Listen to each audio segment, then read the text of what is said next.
지난주에 이어서 예수님의 첫 번째 표적인 가나 혼인잔치를 계속 보고 계십니다. 성경이 우리에게 좀 쉽게 느껴지지 않는 여러 가지가 이유가 있겠지만 분명한 한 가지 이유는 성경에 나오는 배경이 우리가 살고 있는 시대 배경과 너무나 큰 차이를 두고 있다는 겁니다.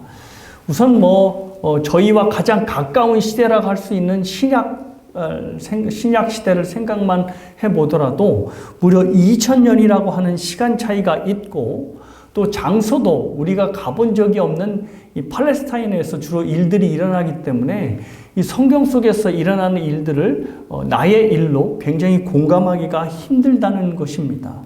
그러니 성경 속의 이야기가 남의 이야기 같고 때로는 깊은 공감을 할 수 없는 이야기들이 종종 느껴지는 것입니다.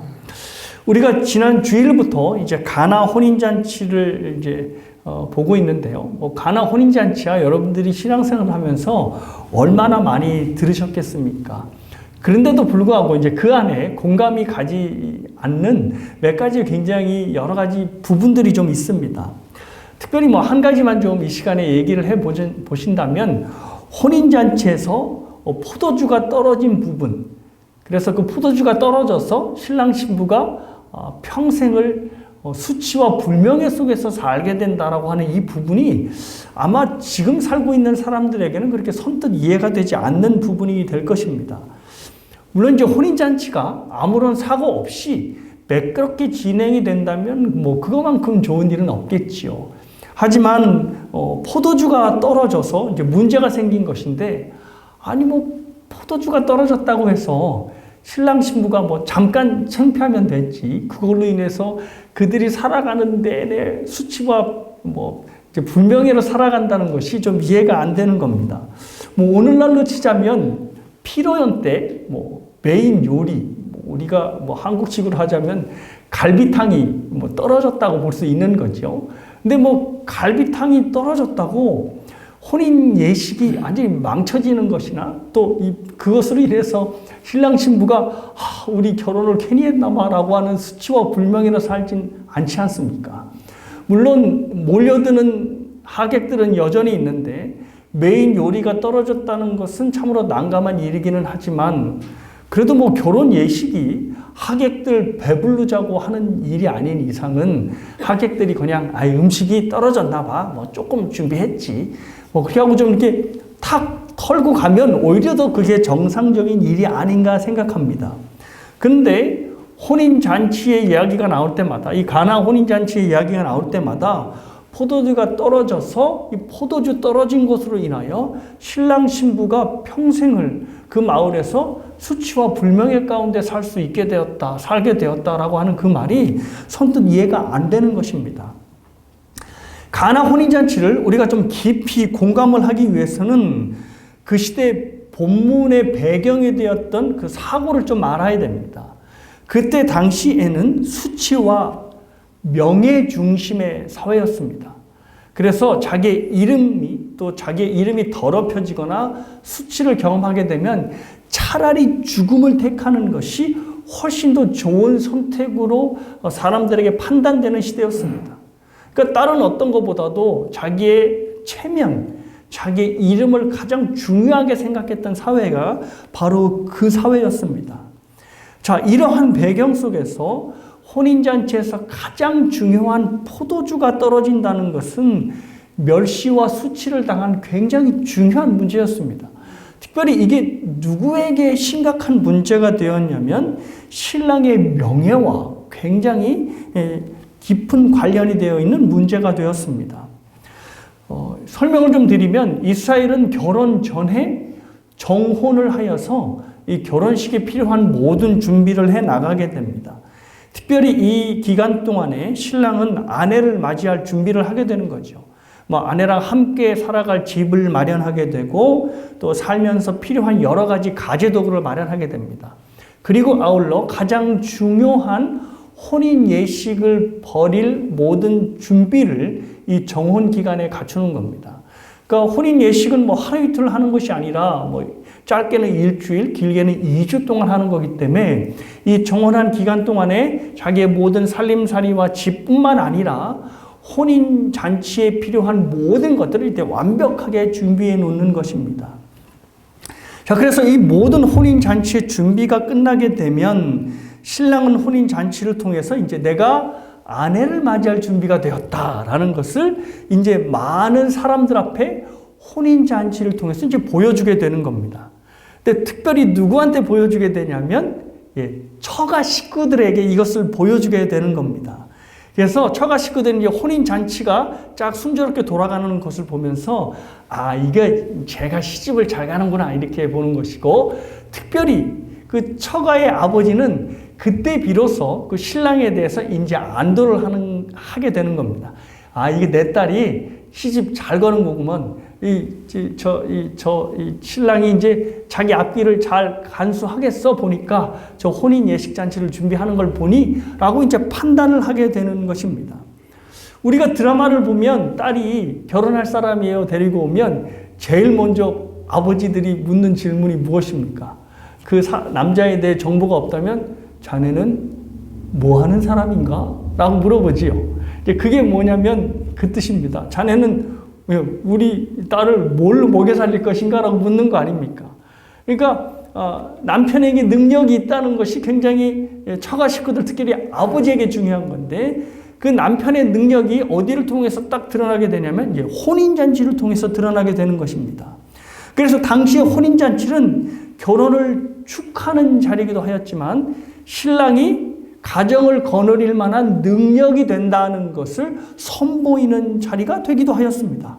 자, 그런데 혼인잔치에 문제가 생겼다는 말은 특별히 혼인잔치에서 가장 중요한 포도주에 문제가 생겼다는 것은 신랑의 입장에서는 나는 아직 결혼할 준비가 되지 않았는데 결혼을 합니다 라고 하는 수치스러운 광고를 하게 되는 셈이고 또 거기에 몰려든 사람들은 그 모습을 보고 저 처자가 결혼을 잘못하는구먼, 시집을 잘못 가는 거야 라고 판단을 하게 되는 것입니다. 그러니 신랑 신부가 결혼을 해서 그 마을을 떠나지 않는 이상 그 마을에서 사람들의 눈총을 받아가며 저 집안은 어떻게 알고 라고 하며 수치와 불명예로 살게 되는 것입니다. 그러니까 우리가 그깟 포도주 좀 못 먹으면 어때? 라고 하는 문제가 전혀 아닌 것입니다. 자, 이런 사태의 심각성을 알고 이제 마리아가 예수님께 당연히 문제를 얘기했겠지요. 학자들은 당시의 가나 혼인 잔치가 마리아의 친척 중 하나가 결혼한 것으로 봅니다. 그래서 이제 마리아가 초대를 받았고 또 마리아와 함께 사는 아들인 예수님과 또 예수님이 그때 공생애를 시작하셨으니까 제자들도 함께 이제 초대를 받아서 간 것입니다. 그때 당시의 마을은 가족들이 옹기종기 그 마을에서 모여 살고 또 생업으로 대를 이어가기 때문에 그 마을 사람들은 대부분 친족 아니면 가족들이라고 봐도 되는 것입니다.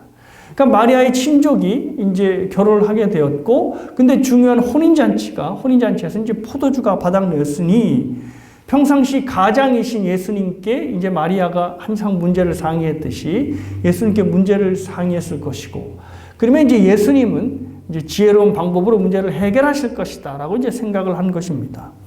자, 그런데 이 마리아의 상의에 대해 예수님이 너무나 싸늘한 반응을 하시는 겁니다. 4절 말씀을 여러분이 보시겠습니다. 예수께서 이르시되 여자여 나와 무슨 상관이 있나이까? 내 때가 아직 이르지 아니하였나이다.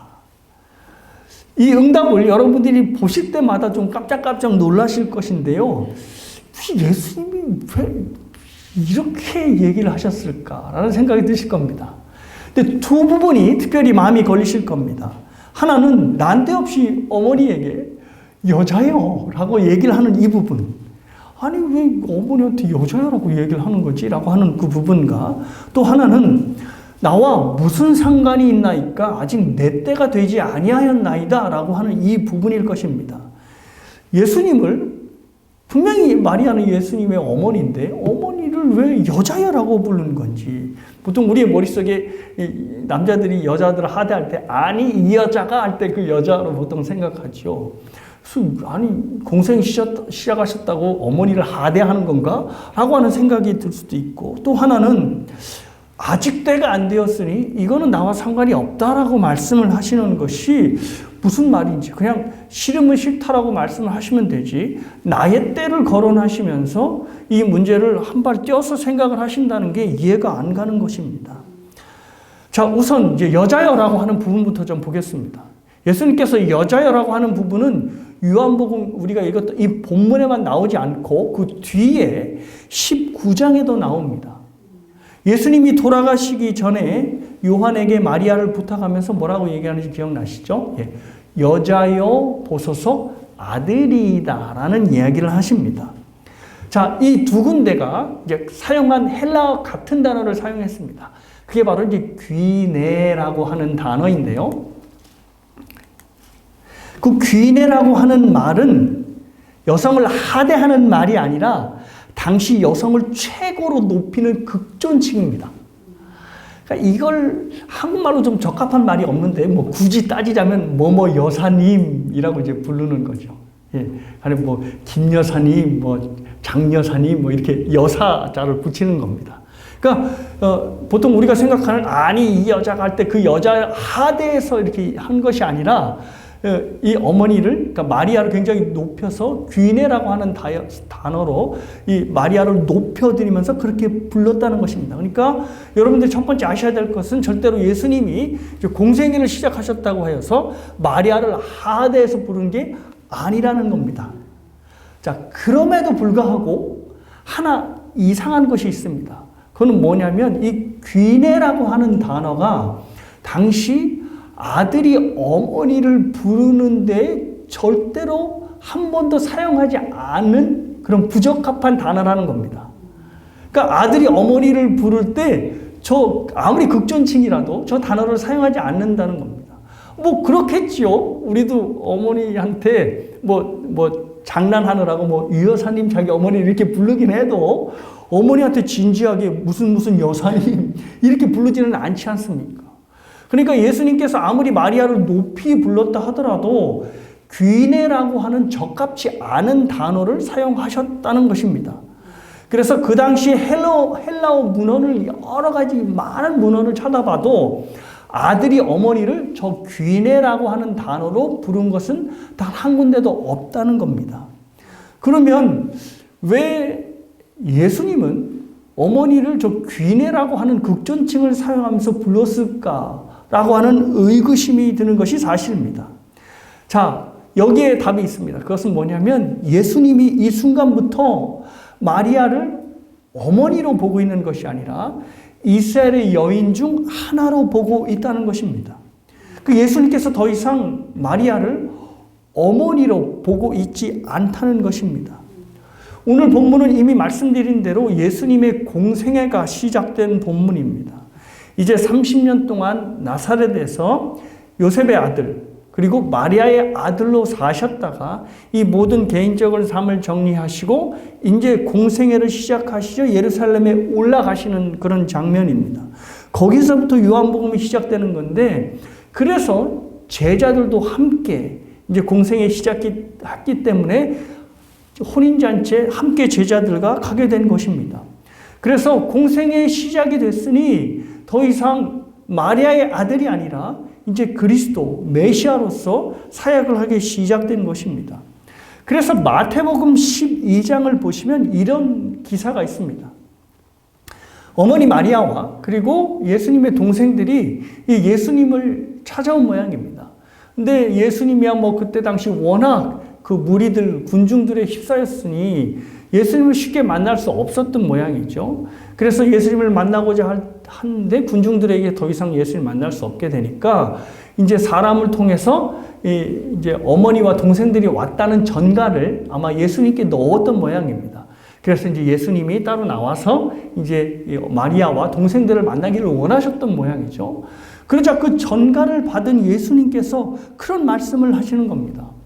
누가 내 어머니고 누가 내 동생들이냐라고 반문을 하시면서 제자들을 가리키면서 하늘 아버지의 뜻대로 하는 사람들이 내 형제요, 자매요, 어머니다라는 말씀을 하신 겁니다. 자, 이게 무슨 얘기냐면, 이제 예수님의 입장에서 더 이상 마리아는 어머니가 아니고 또 예수님의 동생들이 더 이상 동생이 아니라는 거죠. 하나님 아버지의 뜻대로 하는 모든 이들이 바로 어머니이고 형제이고 자매이다. 그들이 나의 한 가족이다라는 것을 이야기를 하신 것입니다. 이것이 바로 본문에서 마리아를 귀네라고 하는 여자여라고 하는 부른 이유가 되는 것입니다. 메시아로서 마리아를 육신의 어머니가 아닌 이스라엘의 한 여인으로 보았기 때문에 그 당시에 누구도 아들이 어머니를 부르지 않는 그 용어인 귀네라고 하는 용어로 이 마리아를 불렀던 것입니다.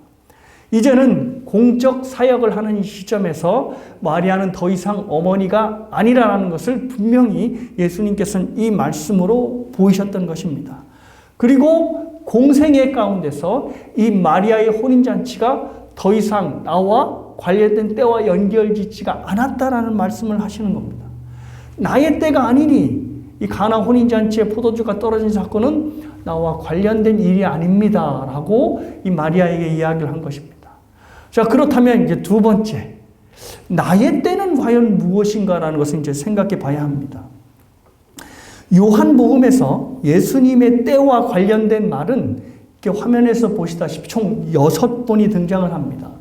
본문에 그렇게 등장을 하고요. 7장 30절, 8장 20절, 12장 23절, 13장 1절, 그리고 17장 1절에 예수님께서 자신의 때를 밝히시는 겁니다. 근데 이 구절들은 모두 한결같은 하나의 공통점이 있는데요. 그것은 바로 예수님께서 십자가에 죽으시는 십자가 사건과 관련되어 있습니다. 그러니까 예수님께서 말씀하신 나의 때는 자기 백성들을 위하여 죄를 짊어지고 돌아가시는 바로 십자가의 그때를 말하는 것입니다. 자, 지금 예수님께서 뭐라 말씀하셨죠? 가나 혼인잔치에 포도주가 떨어진 것이 나의 때가 아니기 때문에 상관이 없다라는 말씀을 하신 것입니다. 이것은 예수님이 가나 혼인잔치에서 포도주가 바닥난 사건을 뭐와 연결시키고 있냐면 자신의 십자가의 사건과 연결시키고 있다는 것입니다. 그러니까 이것을 마리아는 사적인 사건으로 예수님께 말해서 이것 좀 해결해 주세요, 해결해 줘라고 얘기를 했는데 예수님은 이것을 사적인 사건으로 보지 않고 오히려 자신의 공생에서 자신이 최종적으로 해결해야 될 인간의 죄의 문제, 십자가의 사건으로 연결지어서 생각을 하고 계셨다는 겁니다. 그래서 이것은 나의 때가 아니니 나와 관계가 없는 문제입니다라고 이야기를 한 것입니다. 그럼 좀 이상하죠. 분명히 마리아는 지금 이것을 사적인 사건으로 보고 이 사건을 해결해달라 얘기를 했는데 예수님이 이것을 훗날 자신이 십자가에서 죽는 십자가의 사건으로 연결시키고 있으니 좀 이상하다라고 하는 생각이 드실 겁니다. 예수님은 분명히 지금 이 가나 혼인잔치에서 포도주가 떨어진 문제를 자기 친척 또는 마리아의 친척의 문제로 보지 않고 본인의 또 인류의 모든 문제로 보고 계시다는 것입니다. 예수님은 지금 인류를 구원하실 메시아의 눈으로, 그리스도의 눈으로 바로 이 가나 혼인잔치를 보고 계시다는 겁니다. 지난주에도 말씀을 드렸듯이 가나 혼인잔치의 위기는 현재 모든 사람들이 겪고 있는 인생의 위기와 굉장히 밀접하게 연결되어 있습니다. 지난주에 말씀드렸듯이 가나의 혼인잔치의 위기는 사람들의 인생과 닮아 있습니다. 사람들은 각자 자신의 인생이 혼인잔치처럼 이보다 더 좋을 수는 없다 라고 하는 그 상태로 인생들이 그렇게 진행되고 그렇게 끝이 맞춰지기를 원합니다. 그래서 혼인잔치처럼 자신의 모든 인생과 보람과 기쁨이 자기의 삶에서 넘쳐나기를 원하는 겁니다. 그래서 내 인생이 혼인잔치와 갔으면 좋겠다라고 생각하는 거죠. 그리고 자기 인생에서 그 혼인잔치가 핵심이 되는 포도주 같은 것이 계속해서 공급된다면 내 인생은 혼인잔치처럼 이보다 더 좋을 수는 없을 거야 라고 하는 순간들이 지속될 수 있을 것이라 착각하며 사는 것입니다. 만약 내 삶에 돈이라고 하는 포도주가 계속 공급된다면 내 삶은 정말 혼인잔치와 같을 거야 라고 생각을 합니다. 그리고 사람들에게 내 이름이 인정받을 수 있을 만큼의 명예가 나한테 딱 주어진다면 우와, 내 인생은 혼인잔치와 같을 거야 라는 생각을 하게 되는 겁니다. 그리고 자녀들이 내가 원하는 만큼 훨훨 날개를 달아 세상에서 출세한다면 와, 이것만큼 내 인생에서 기쁜 포도주가 어디 있겠나 라고 생각을 하는 겁니다. 자기 인생이 혼인잔치와 같이 되기를 바라는 것이고 그 혼인잔치가 지속될 수 있을 만큼의 포도주가 계속 공급되기를 바라는 것입니다. 내가 지금 내 인생이 혼인잔치처럼 즐겁지 못하는 것은 그 포도주, 그게 뭐 돈이면 돈, 자녀면 자녀, 건강이면 건강, 이것들이 제대로 공급되지 못하고 있기 때문이야. 이것만 공급된다면 내 인생이 혼인잔치처럼 될 수 있을 것이야 라는 생각으로 그렇게 사는 것입니다. 그런데 문제는 잔치가 어떻게 된다고요? 끝이 난다는 겁니다. 알지도 못한 사이에 끝이 난다는 겁니다. 그것도 가장 중요한 잔치의 중심이 되는 포도주가 어느 순간 끝나버리고 마는 것입니다. 내가 정말 포도주만 계속 공급된다면 내 인생은 혼인잔치처럼 잘 갈 수 있을 것 같은데, 그래서 진짜 혼인잔치 한 복판에 들어와 있다고 생각하는데 어느 순간 포도주는 바닥나버렸고 내 인생은 그냥 그 자리에서 끝나고 마는 것입니다. 오늘 본문처럼 내가 알지도 못하는 사이 이 혼인잔치의 기쁨을 지속시켜 줄 수 있을 것이라 믿어 의심치 않았던 포도주가 바닥을 드러내고 마는 것입니다. 건강이라고 하는 포도주, 외모라고 하는 포도주, 물질이라고 하는 포도주, 명예와 또 명성이라고 하는 권력이라고 하는 포도주가 떨어지고 마는 것입니다. 그러면 이내 인생이라고 하는 잔치는 수치와 불명예로 전락하게 되는 것입니다. 예수님께서는 이 가나 혼인잔치를 그러한 시각으로 보고 계시는 것입니다. 이 인생의 궁극적인 문제를 해결하시기 위하여 바로 예수님이 오신 것입니다. 사람들의 인생의 근원적인 기쁨이 너희들이 마련하는 포도주가 아니고 바로 내가 주는 포도주가 되어야 된다. 그래야지만 잔치에 흥이 나고 그 흥이 깨지진 않는다라고 말씀해 주시기 위하여 그들의 인생에 참되신 포도주를 공급하기 위하여 바로 예수님께서 오신 것입니다. 그래서 성경은 예수님께서 주시는 이 포도주로 잔치를 열게 될 때 기쁨이 회복되고 사람들의 눈에서 눈물이 걷어지고 수치가 걷어질 것이라는 것을 처음부터 구약에서부터 말씀을 하셨습니다. 이사야 25장 6절에서 8절 말씀에 이런 말씀이 있습니다.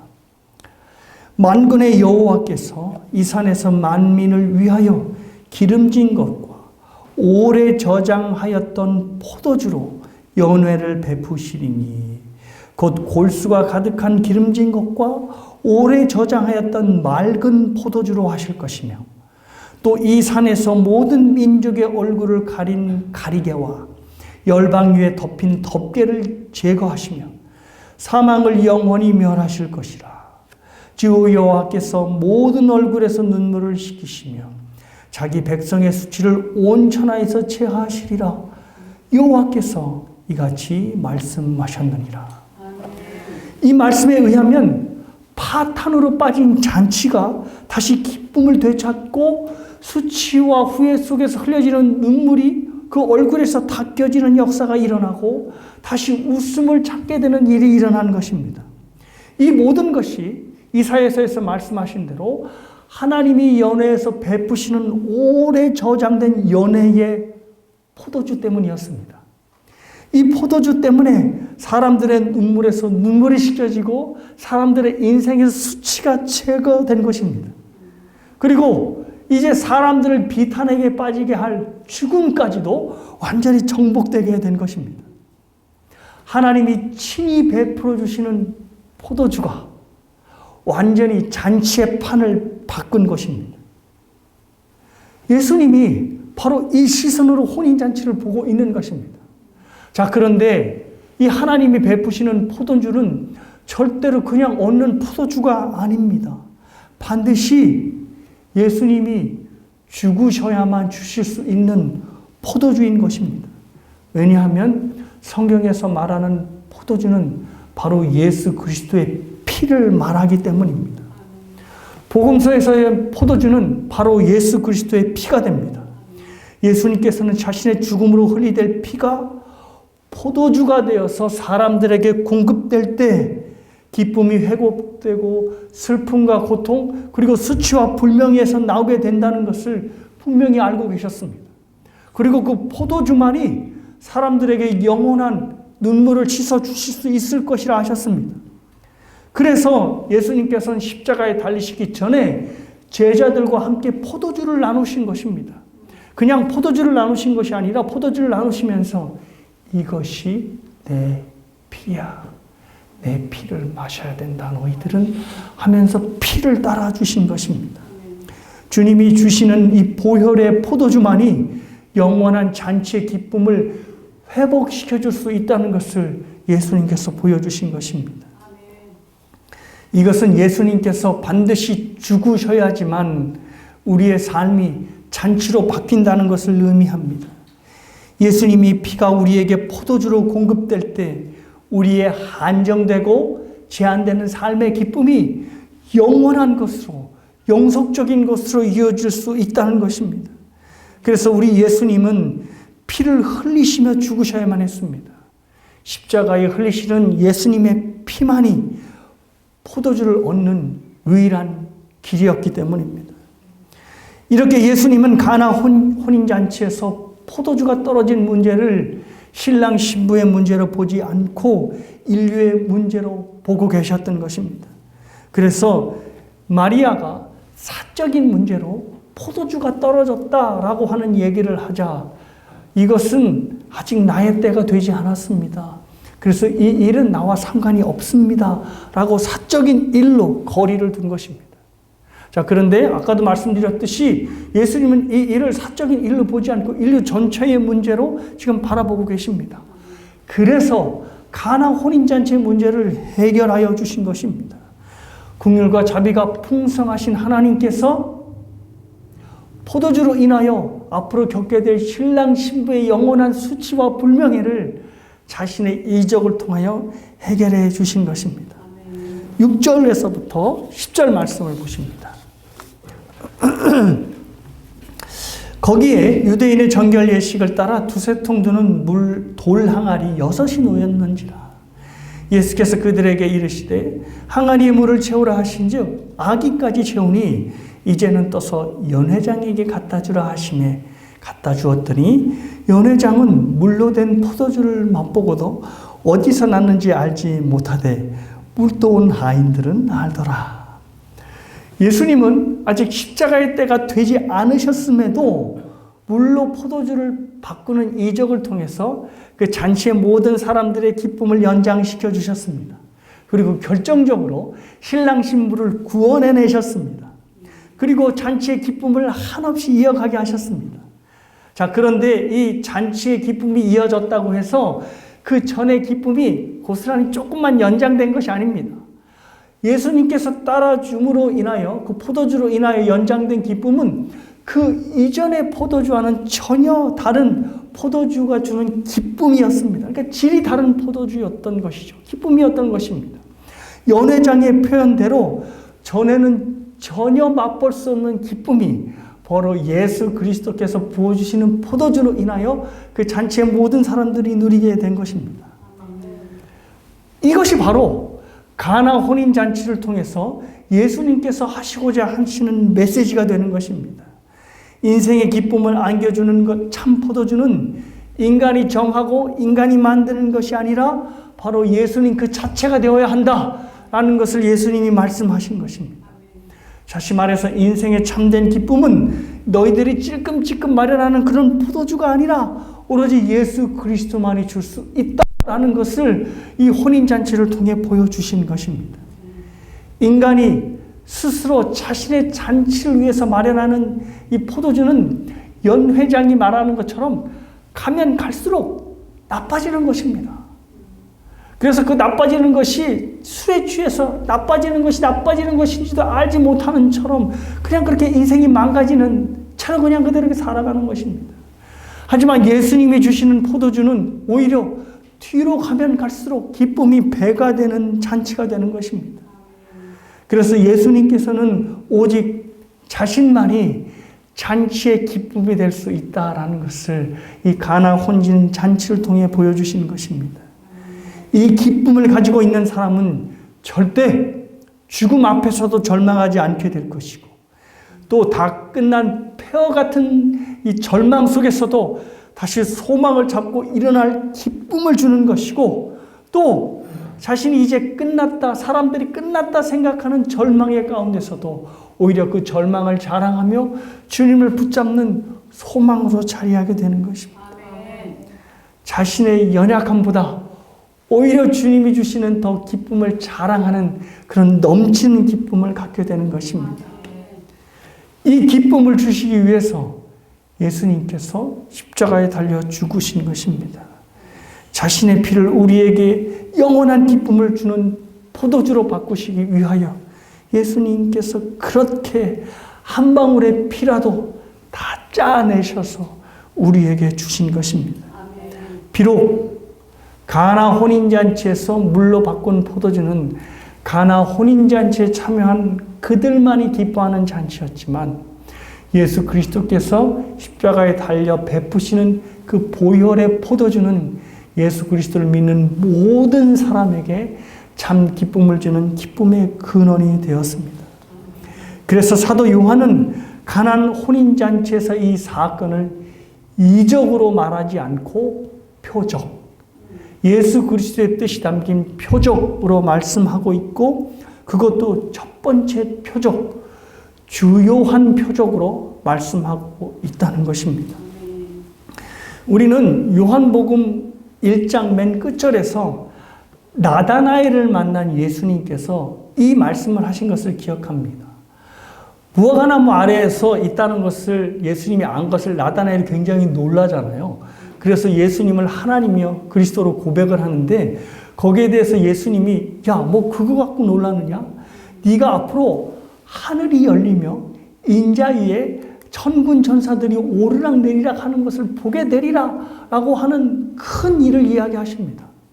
그리고 큰 일 이후에 바로 예수님께서 가나 혼인잔치의 첫 번째 표적을 베푸신 것입니다. 무엇을 의미하는 것입니까? 큰일이라는 것이 바로 이런 것이야. 내가 천국이란 맛있는 포도주를 너에게 맛보게 할 것이야. 처음보다 나중에 더 기가 막힌 포도주가 되어서 너희들의 삶을 잔치와 같이 만들 것이야. 나로 인하여서 하늘이 열리고, 그래서 하나님이 사는 세상과 사람이 사는 세상이 구분이 안 된다고 그랬지. 그래서 사람 사는 세상에서 천국을 맛볼 수 있다고 얘기했잖아. 이것이 바로 가나 혼인잔치에서 내가 너희들에게 보여지는 표적의 모습이야 라고 하면서 예수님이 따라주는 포도주로 가나 혼인잔치의 현장을 천국의 현장으로 만든 것입니다. 그러니 나다나엘에게 하신 큰 일의 구체적인 모습이 바로 가나 혼인잔치를 통해서 나타나신 것입니다. 이 얼마나 놀라운 큰 표적을 가나 혼인잔치에서 예수님께서 보여주신 겁니까? 사랑하는 여러분, 오늘 우리가 무엇보다도 기뻐해야 할 추수감사주일입니다. 여러분들에게 추수감사주일이라고 하면 뭐 여러 가지 감사할 제목들이 떠오르실 겁니다. 저 개인적으로는 2월에 시작한 은샘교회가 시간을 거듭하여 지금 이 자리에까지 오게 된 것, 하나님 앞에 참으로 감사하고 기뻐해야 할 내용이 되겠지요.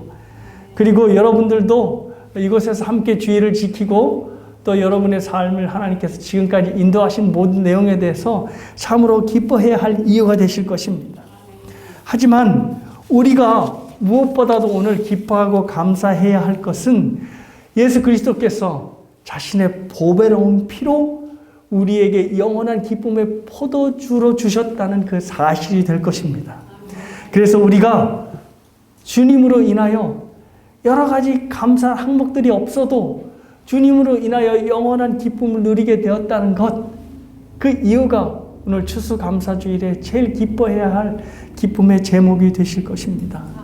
그래서 이 추수감사주일에 추수한 곡식은 비록 없지만 우리가 우리 삶에 영원한 포도주의 기쁨을 주신 주님을 기뻐해야 되고 찬양해야 할 것으로 생각합니다.